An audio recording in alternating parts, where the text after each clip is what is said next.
आज तक अमीरुल मोमिनीन की जुबान से ज़ाहरी तौर पे दुनिया छोड़ के जाते हुए आखिरी जुमला अक्ल इंसानी पे छाया हुआ है, फुज़्तु बिरब्बिल काबा।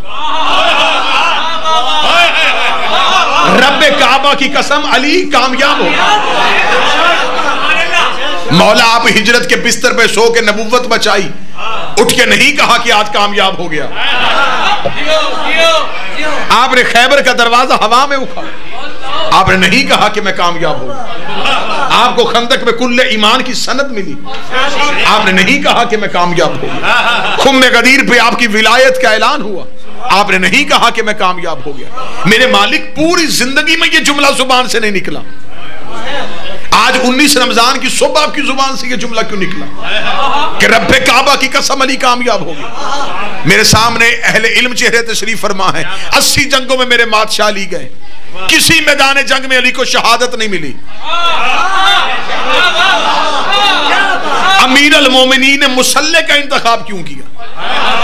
अली मैदान जंग में शहीद हो जाते तो क़यामत तक के लिए मोर्र कह देता, दीन बचाते हुए जैसे बाकी शहीद हुए थे। अली को भी शहादत मिली, अली ने मुसल्ले का इंतखाब किया। अमीर अल मोमिनीन ने मुसल्ले को चुना। मुसल्ला किस लिए चुना था? अगर बात आप तक पहुंच गई तो दिलों से दुआ लेना चाहता हूं। अमीर अल मोमिनीन की निगाहें हाल के आईने में मुस्तकबिल के हर एक मोर्रक को देख रही थी। मौला जानते थे कि कल को दुनिया में कुछ ऐसे लोग भी पैदा होंगे जो कहेंगे कि अली अल्लाह है, जो कहेंगे अली खुदा है। अली ने 19 रमजान की सुबह सर सजदे में रखा, सजदे में सर रखा था, कातिल ने अली के सर पे ज़रब लगाई। अली ने फरमाया, अब जब भी मेरी शहादत पढ़ी जाएगी हर कोई कहेगा अली सजदे में था, अली सजदे में था, अली सजदे में था, अली सजदे में था। मैंने सजदा करके उसे बचा लिया, अली कामयाब हो गया।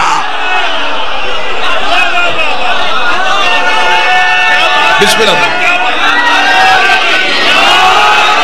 जिसका सजदा तौहीद को बचा ले। हमारे सजदे हैं गुनाहों की माफी के लिए, अमीर अल मोमिनीन का सजदा है उसे बचाने के लिए। अगर इजाजत दें तो लफ्ज तब्दील करूं, हम सजदा करके खुद को बचाते हैं, अली सजदा करके उसको बचाता।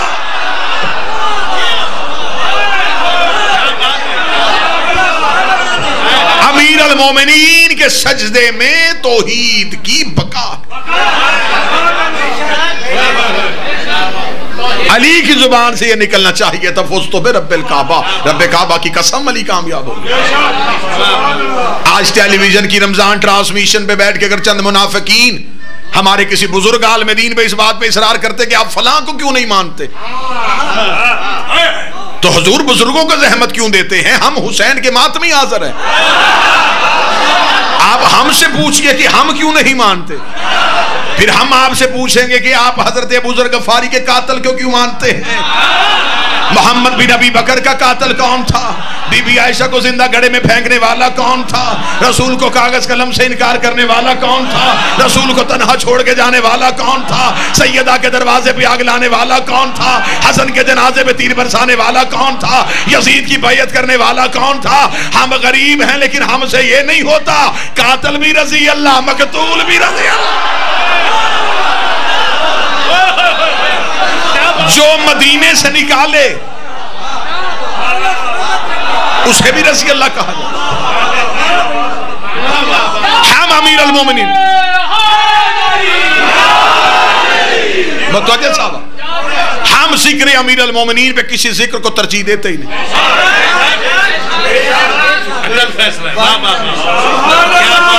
हमें क्या जरूरत है, हमें क्या जरूरत है सरदारों के होते हुए नौकरों की बात छेड़े।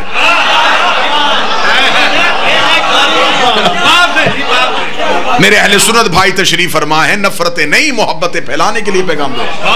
मेरे अहले सुन्नत भाइयों के बाद 10 सहाबा किराम के नाम ऐसे हैं जिन्हें वो अशर मुबशरा कहते हैं। अशर मुबशरा कौन है? वो कहते हैं कि वो 10 सहाबी हैं जिन्हें नबी ने जिंदगी में जाने में जन्नत की बशारत दी कि तुम जन्नत में जाओगे।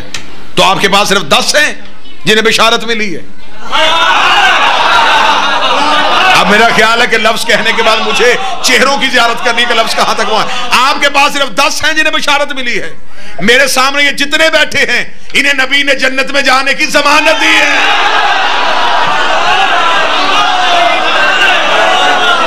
नबी ने नहीं कहा जो हुसैन को रोए या रुलाए या रोने वाली शक्ल बनाए उस पर जन्नत वाजिब।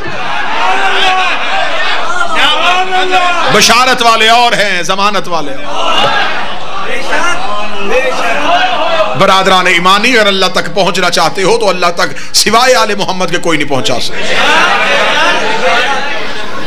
इनके अलावा तो किसी ने अल्लाह को देखा ही नहीं। आदम दुनिया में आदम ने कहा अल्लाह है, लोगों ने कहा दलील, उसने कहा गर्दश लैलो नहार। मतवजे मुकम्मल है सरकार। क्या बात, मेरी यहां पहली हाजिरी है, वैसे जिंदगी की पहली मजलिस नहीं। बिस्मिल्लाह सरकार।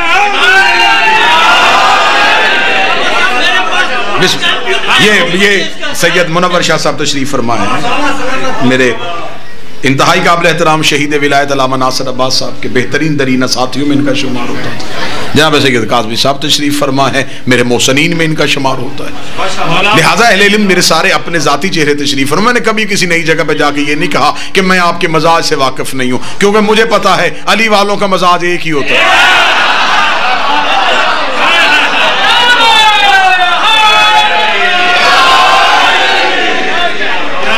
इनके सिवा मुझे कोई ऐसा दिखा जो हमें अल्लाह से मिलाए। हजरत आदम दुनिया में अल्लाह है, लोगों ने कहा दलील, कहने का सूरज का निकलना और वक्त पे गरूब होना, ये हवाओं का चलना, ये दरिया का, ये सारी दलीलें हैं कि ये सब कुछ मेरा अल्लाह कर रहा है। यानी कि हजरत आदम ने भी अल्लाह मनवाया तो निशानियों से। मैं ठीक कह रहा हूं? हजरत नूह आए, लोगों से कहा अल्लाह है, लोगों ने कहा दलील। जनाब नूह ने कहा कि तनूर से पानी निकलेगा, जो मेरी कश्ती में बैठेगा वो बचेगा। ये इस बात की दलील है कि मेरा अल्लाह ऐसा है जो इतने पानी में मेरी कश्ती को तैरता हुआ रखे। निशानी से अल्लाह मनवाया। हज़रत इब्राहीम अल्लाह है, लोगों का दलील, फरमाया नारे नमरूद का गुलजार होना। हज़रत मूसा ने कहा अल्लाह है, लोगों का दलील, फरमाया कोहे तूर। हज़रत ईसा ने कहा अल्लाह है, लोगों का दलील, फरमाया यद बैज़ा। हर एक नबी ने दलीलों से बताया कि अल्लाह है। कूफे के मिंबर पे अली बैठे थे, फरमाया अल्लाह है। एक यहूदी का दलील, फरमाया हम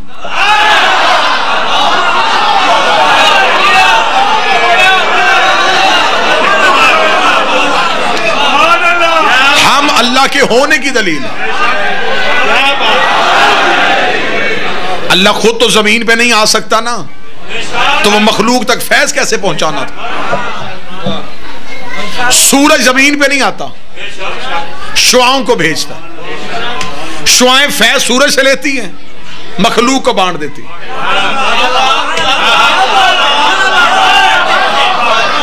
शुआएं सूरज नहीं, सूरज का असर है। 14 अल्लाह नहीं,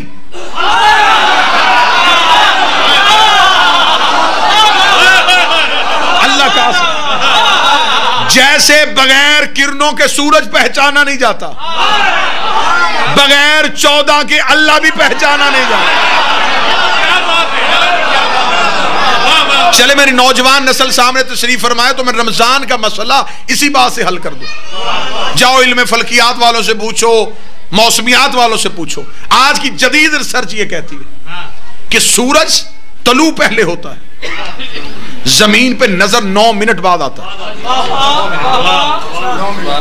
उन्होंने दलील दी, उन्होंने कहा जो सूरज की पहली शुआ सूरज से निकल के जमीन तक पहुंचती है तो जमीन के टाइम के मुताबिक उसे 9 मिनट का दुरानिया चाहिए सूरज से निकल के जमीन तक पहुंचने।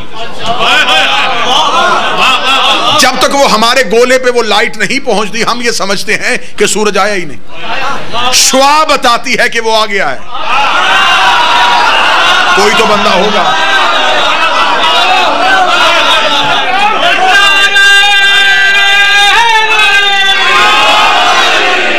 यकीनन मैं मिंबर पे झूठ नहीं, मैं समझ रहा था मज़ाफ़ात है, मुझे अवामी सतह पे बात करनी है। मेरे इन 2 इज्जत वाले सादात ने मुझे बताया कि इसे अमूमी सतह ना समझिएगा, ये मखसूस लोग हैं जिन्होंने कदीमी उलमा को समात किया हुआ। लिहाजा आपकी समातों के इस मेयार को समझते हुए मैंने गुफ्तगू इस सतह पे। उन्होंने कहा सूरज से निकलती हर 9 मिनट बाद आती है। 9 मिनट तक दुनिया में अंधेरा रहता है क्योंकि शुआ नहीं पहुंची। शुआ सूरज की दलील है, दलील ही को अरबी में हुज्जत कहते हैं।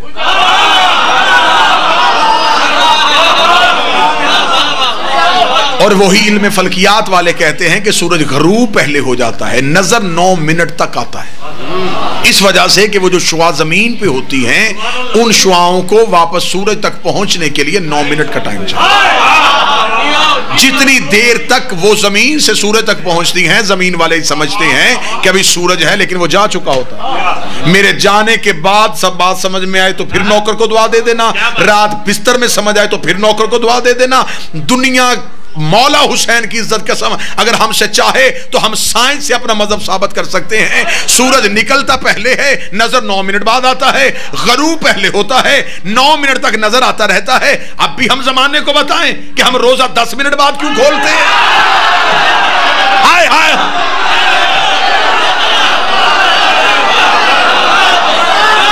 हमारे सहर और रफ्तार का ताल्लुक शुआओं से नहीं,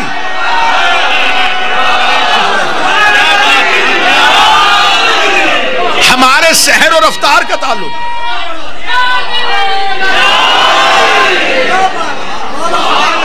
हमारे सहर और रफ्तार का ताल्लुक शुआओं से नहीं, सूरज से।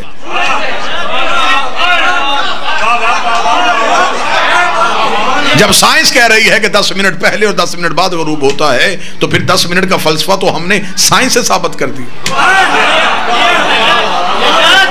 ये इंतहाई एक जाहिलाना सी सोच जमाने को बताई जाती है। मेरे अहले सुन्नत भाई तशरीफ फरमाए, पैगाम उन तक ये पहुंचाया जाता है रोजा खोलने में जल्दी करनी चाहिए, इसलिए कि रोजा मकरूह हो जाता है। ये जो बिल्कुल रोजे के इफ्तार का वक्त होता है ना, अल्लाह ये वक्त आपको किसी बस स्टॉप पे दिखाए तो वो मंजर बड़ा दीदनी होता है कि लोगों के हाथों में यूं खजूर हाथ में होती है, बिल्कुल कि फौरन जल्दी से कर। क्यों? वो कहते हैं जल्दी कर लेना चाहिए, क्योंकि फिर रोजा मकरूह हो जाता है। अच्छा, मेरे सामने आप बाखबर चेहरे तशरीफ फरमाएं, अक्सर ऐसा होता है कि एक रोजादार जो है वो सुबह उठने में थोड़ा देर से उठा, खाने पीने का वक्त गुजर गया था, बिल्कुल सहर का वक्त तमाम होने वाला था, उसने नीयत कर ली और रोजा रख लिया। ऐसा है? क्या बात है, क्या बात। मज़हब इस्लाम का कोई मुफ्ती ऐसा नहीं जो ये कहे कि इसका रोजा नहीं हुआ, वो कहते हो गया। इसे हमारी जुबान में जो हमारा इलाका है उसकी तहजीब के मुताबिक इसको एक लफ्ज कहा जाता है 8 पैरा रोजा। अब पता नहीं आपके यहाँ कौन सा लफ्ज बोला जाता है, हमारे यहाँ कहा जाता है 8 पैरा रोजा जो बगैर खाए पिए रखा जाए, बल्कि मौलवी कहते हैं मस्जिदों वाले कि इसकी ज्यादा फजीलत है क्योंकि ये बगैर खाए पिए रखा। अच्छा, बगैर खाए पिए रखा हो गया, जो रोजा बगैर खाए पिए रखा जा सकता है, बगैर खाए पिए खोला क्यों नहीं जा सकता?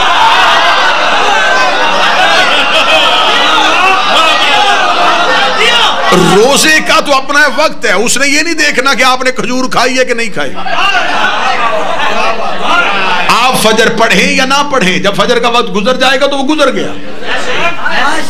इबादत जो होती हैं ये इंसान की मोहताज नहीं होती, इंसान इबादत का मोहताज। लेकिन ये सारी मनफी सोचें इसलिए आई कि जब दीन वारिसों से छोड़ के अपने जैसों से लोगे तो फिर यही हालत हो। लिहाजा जो बात मैं आप तक पहुंचा रहा था, बगैर इनके अल्लाह समझ में नहीं आ सकता। हम तो सीधा अल्लाह आया ही नहीं, इन्होंने बताया कि है। ये जो सारे कलमा पढ़ते हो ना, अशहदु अल्ला इलाहा, हम गवाह, मैं गवाही देता हूं, है ये सबसे पहले गवाही इन्होंने दी थी। इन्होंने कहा है, हमने कहा है। इनकी है का नाम तौहीद है, इन्होंने कहा है, हमने क्या, हमने तो अल्लाह नहीं देखा, इन्होंने बताया कि अल्लाह है, हमने इनकी जुबान पे यकीन रखा, उस यकीन को ईमान कहते हैं, तस्लीम किया, इस तस्लीम को इस्लाम कहते हैं। इन्होंने कहा अल्लाह है, हमने मान लिया। तो वो अल्लाह सीधा नहीं आया, इनके जरिए से है। कुरान भी हमारे दिलों पे नहीं भेजा, फरिश्ता भी हम तक नहीं भेजा, इनके पास भेजा। जन्नत की सरदारी भी हमें नहीं दी, जहन्नम से बचाने का इख्तियार भी हमें नहीं दिया, इन्हें दिया। ये भी मेरे बदे हाथ है, फैसला घर जाके करना। जो अल्लाह सारी ताकत होने के बावजूद इनके बगैर हम तक नहीं आता, तो हमारी इबादत इनके बगैर कबूल कैसे करें? रिसालत इमाम की बारगाह में एक सहाबी आया, किबला बुखारी साहब, उसने आके कहा या रसूल अल्लाह, नेकियां कितनी और गुनाह कितने, हसनात कितनी और सय्यात कितनी? वो समझ रहा था कि नबी एक एक चीज लिखवाएंगे। नबी कहेंगे नमाज नेकी है, झूठ गुनाह है, रोजा नेकी है, चोरी गुनाह है, ज़कात नेकी है, माल खाना हराम।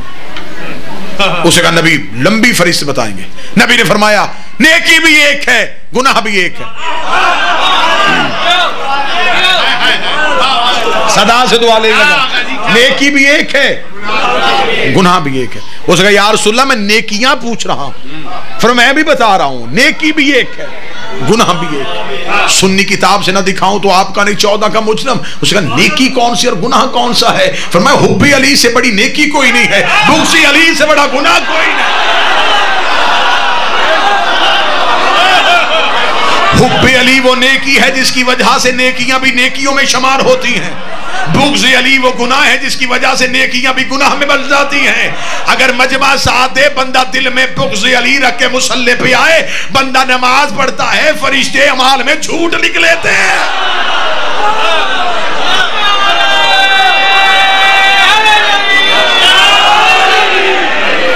उसने नमाज पढ़ी थी, जाकर सब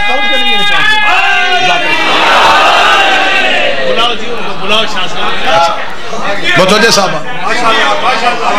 हुब्बे अली नेकी, बुग़्ज़े अली गुनाह। चले मैं अपने जमींदार तबके के लिए बात को आसान कर देता हूं कि बंदा बाद में सवाल करेंगे जी ये देखे जी इन्होंने कहा कि अली से बुग़्ज़ होगा तो अल्लाह नमाज को भी झूठ लिखेगा, ये कैसे हो सकता है? अभी साबित करता हूं। किसी बर्तन में निजासत का एक कतरा डाल दो, उसके बाद पाक चीजें भी डाल दी जाओ, निजस हो जाए। बुग़्ज़े अली है निजासत। दिल में बुग़्ज़े अली रख के बंदा कुरान भी पढ़ता रहे, कुरान भी फायदा नहीं देता। मुसल्ले पे क्या पढ़ना है? कुरान ही पढ़ना है ना। तो कुरान तो अली के बगैर फायदा देता ही नहीं।